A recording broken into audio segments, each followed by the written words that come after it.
Hi guys. So I am starting this interview with a Life magazine from 1968, and this hero featured in the Life magazine March 8th, 1968 is sitting right next to me, and I am so honored. I am going to introduce you to my new friend, Richard. And want to say hello, Richard? Hello. See? Not so bad. No, that was fine. So, Richard is here with his beautiful wife, Bonnie, and we're in the RV. I just came into, where am I? Louisville, Kentucky. Louisville, Kentucky. The Kentucky Derby is Oh, right Kentucky there. let's Derby. show them that. We're right across, we're at the VFW, right across the street Churchill Downs. from the Churchill Downs. I don't know if you can see it, Yeah, but it's clear there. this is my home base for the next 2 days. It's so cool. So I just pulled in, and Richard and Bonnie came over and heard I was here. Hold on, I gotta fix this a little bit. It's a little okay, but it's okay. And first thing they did was they shared with me this incredible report that was done on Richard. He's obviously a Purple Heart recipient, holding the Life magazine story that was done on him, and he actually gave this to me to carry in the RV as I travel the country and try to help our veterans and first responders. Yes, It's that's so cool, and I have something for you afterwards too.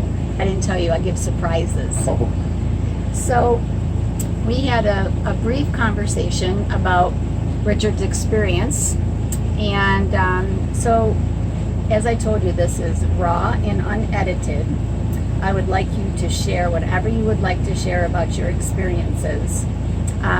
One thing that I do want to say is, first thing he said to me as I was starting is that he's not a war hero, and Bonnie and I disagree fiercely with him. And so I would, you told me a little bit, and again, I only want you to tell me what you're comfortable talking about, because I know it's very difficult to talk about some of the things you've already shared with me. yeah, because like you said, when somebody that comes back from Vietnam, they've made it through the war of hell, and to come back to the United States and take their own lives is I don't want to just say weak, because I don't want to condemn any veteran. I mean, people are sick and they're sick of war, but taking your life is not a being a winner, you know. And like I said, I wish that I was around to save the lives of the men.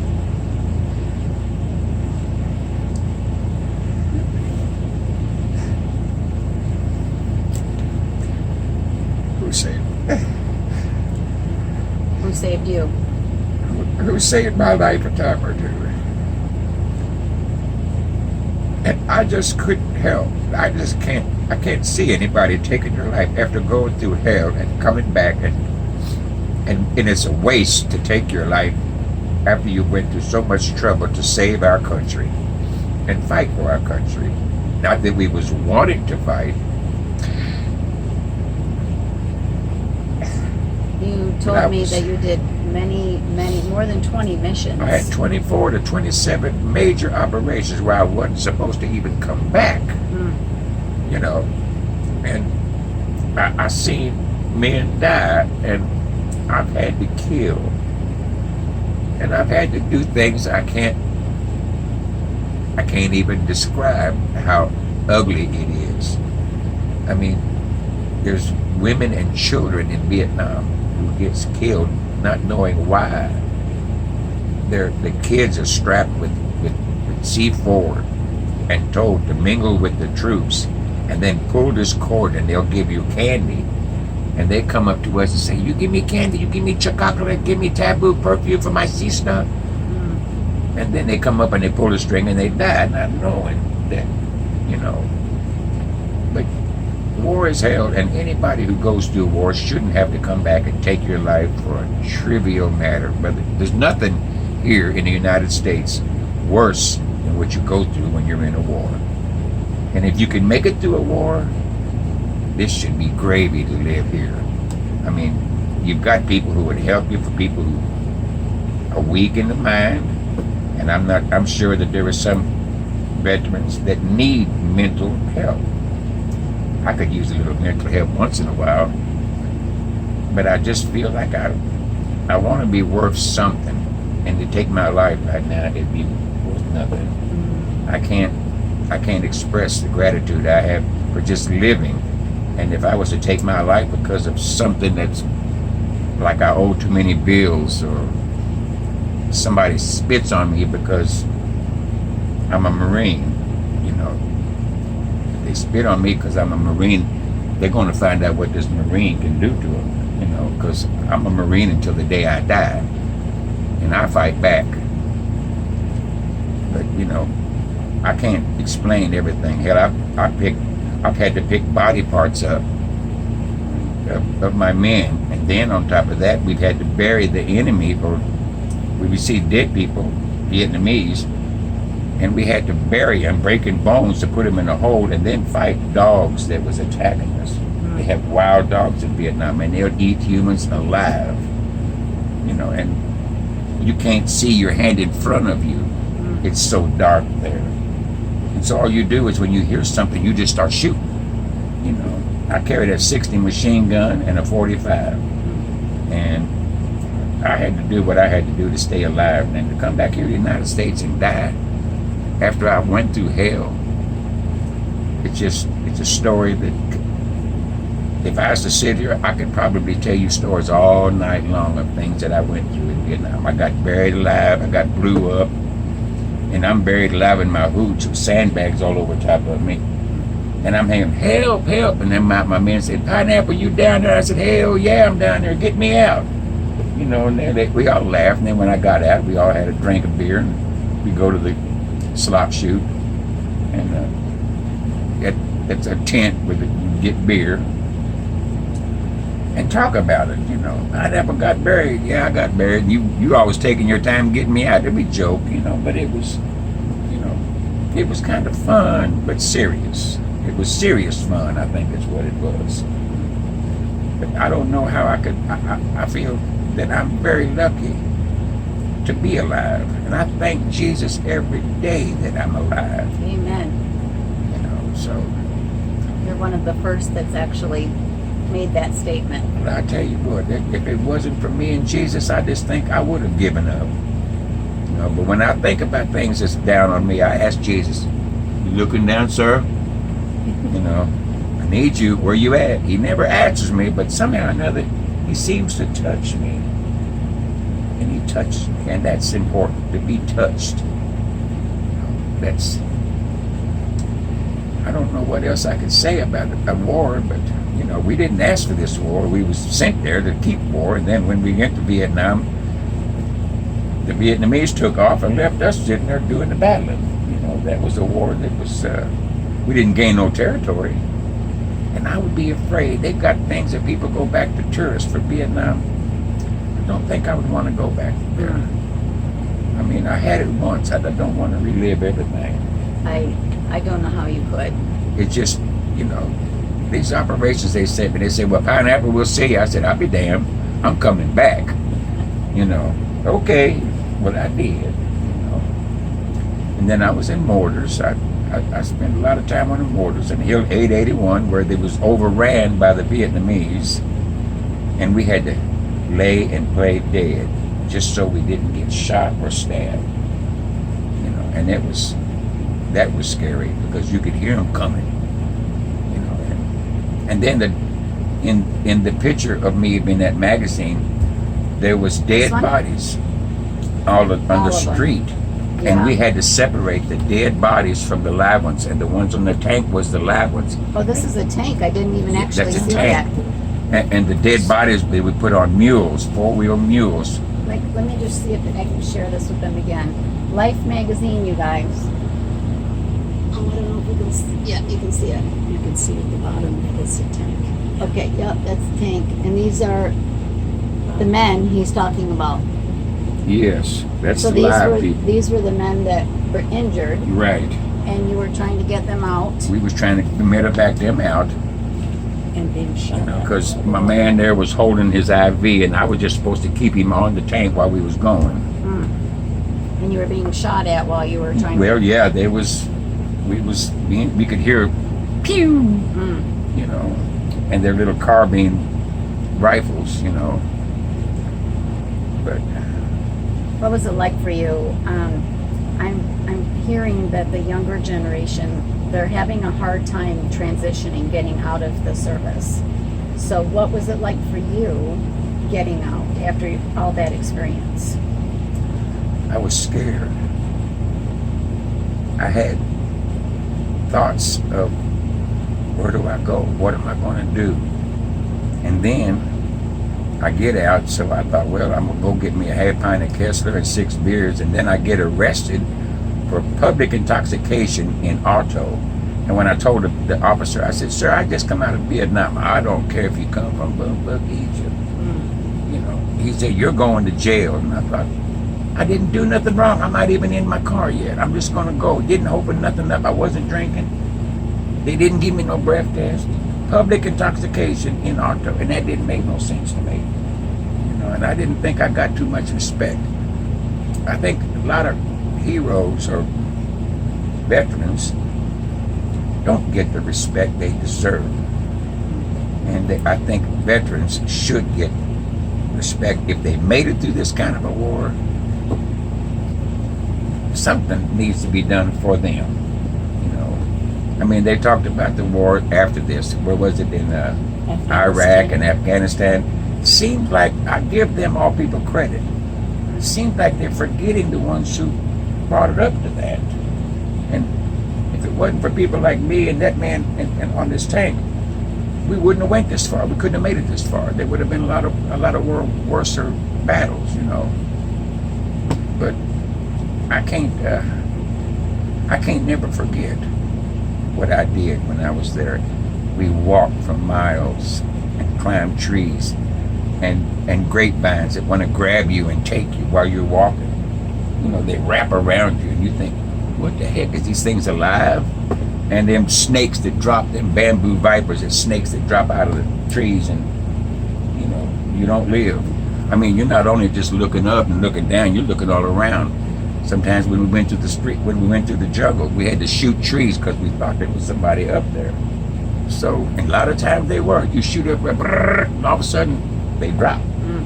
You know, you don't know until you shoot. It's shoot now and who went there later. You know, it's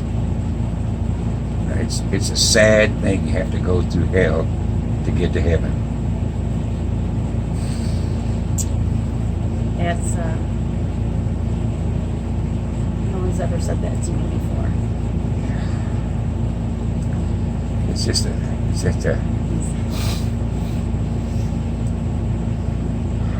Did good. So let me, you said you don't sleep at night still to this day. right to this day. I'm 71 years old, and I go to sleep and we drink. We have a couple of martinis at night, and you'd think that would make me pass out. Well, hell, it don't. You know, I just rest and trip, and then I might sleep for maybe 15, 20 minutes, but I'm awake. You know, it seems like I don't sleep because I hear the traffic. Yeah, I read everything. Yeah, my body's resting, but my brain ain't. You know, I don't know how to train that. I got ringing in my ears because I was in mortars. I had this ear, I can't hear out of this ear. I'm not getting much benefit from VA because of this year. They got me a 40% disability, but I can't hear. You know, and it's hard. And I had VA put that tube in my ear, and then they took it out, but now I just ain't hear at all. You know, if I sleep on my right side, I'm quiet. You know, but I you know, sometimes you just wonder, hero. I think of all veterans are heroes. I do too. Every one of them. The ones that died as heroes. And I think I'd want to give the credit to the people who took the veterans who took their lives in the States. It's been some kind of a hero in their life. I just think they just took an easy way out. It wasn't kosher. It wasn't it wasn't right. They shouldn't have did that after going through what they went through to get to this far. So I was sharing with Richard that I've been meeting families across the country that have had a loved one die by suicide, and how it affects the families, the mothers, the wives, the children, the fathers, the cousins, the uncles, the brothers, the sisters. And so they just found out, they just saw me pull in with this big 32-foot RV wrapped in the American flag, and the VFW thought I was here. They think I'm writing a book. They didn't know what the heck I was doing. Right. So you're actually the first to see me. You see how I'm living. You see I'm in a parking lot. I tell you what, this is nice. Thank you. And I think you're brave even doing what you're doing. And to make what you're doing, you're bringing out issues that should have been brought out a long time ago. Of the veterans. Veterans need to have some recognition. Yes, they do. And not just a VA check that they don't want to give you the full amount. You know, I get more from Aetna than I do from VA.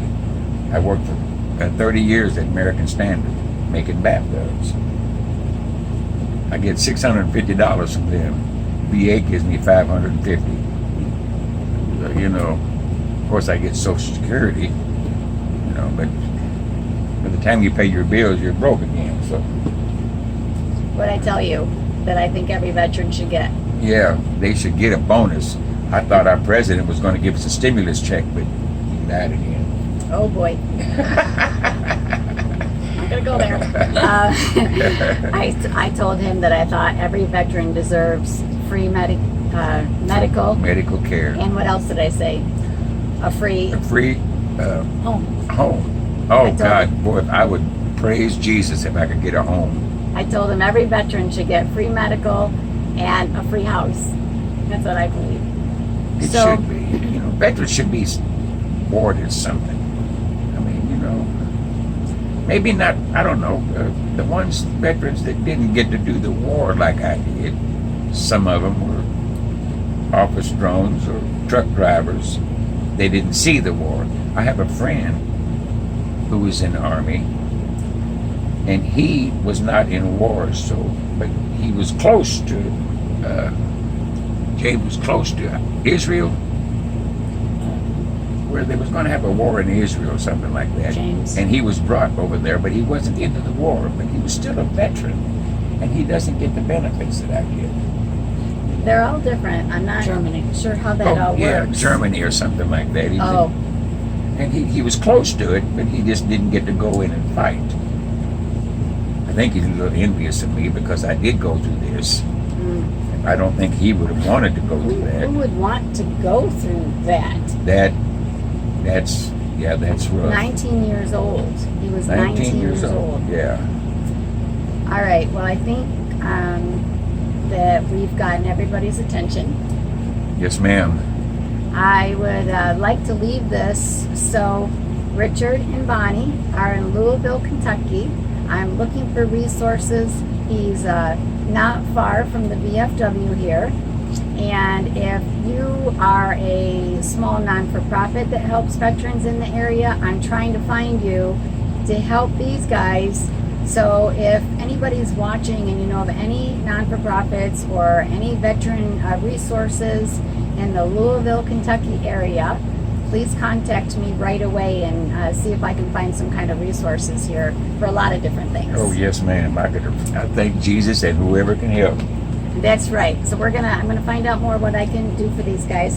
Bonnie, do you mind if I turn this on you 1 second? I want you to see his beautiful wife. Look at, hi. Is it good there? Hi.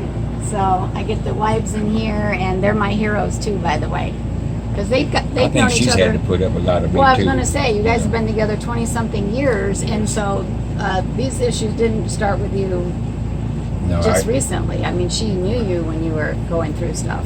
Yes. So, all right, we have gone probably 20 minutes or so, and so we're going to say goodbye, and then we can sit and chat later. Okay, yes, ma'am. So, everybody, Richard, well, first of all, can I give you a hug? Yes, Thank ma'am. you, thank you, thank Yes, you, thank ma'am. you, thank you for sharing with me. Thank you, ma'am. And thank you for sharing with my fans. Yes, ma'am. We're going to make a difference. Together, we're all going to make a difference. That's what counts. Togetherness makes a difference. You know, what is that? Divided we fall, together we stand, or what is that called? Together we stand divided. Oh, yeah, that's what it is. I had it backwards, did I? I don't know. Yeah. I'm so tired. I can't even think straight right now. You I don't just- look tired. You look great. She said I don't like. You shine. Well, okay, well, this morning I woke up in a Walmart parking lot and I had a migraine. And so when you saw me first when you came here, I was like, you got to give me an hour. Yeah. Because I got to put my face on and do my hair. Otherwise, there's no way I'm getting on camera. I'm very vain. So, no, I just, I wanted to hear your story and I was so excited that you came right away. And I thank you so much for sharing with us. Thank you, ma'am. Okay. I think I got a chance to share my story, and I hope every veteran that feels down and depressed will say, if Pineapple can do it, so can I. Hey, that's going to be my new motto. If Pineapple can do it, so can you. Yes. And his nickname is Pineapple because Yes. he was born in Hawaii. But you were born in Hawaii. That's the In pineapple. Pahalaka'u, Hawaii. Pineapple can do it. You can do You it. can do it. All right. God bless everybody.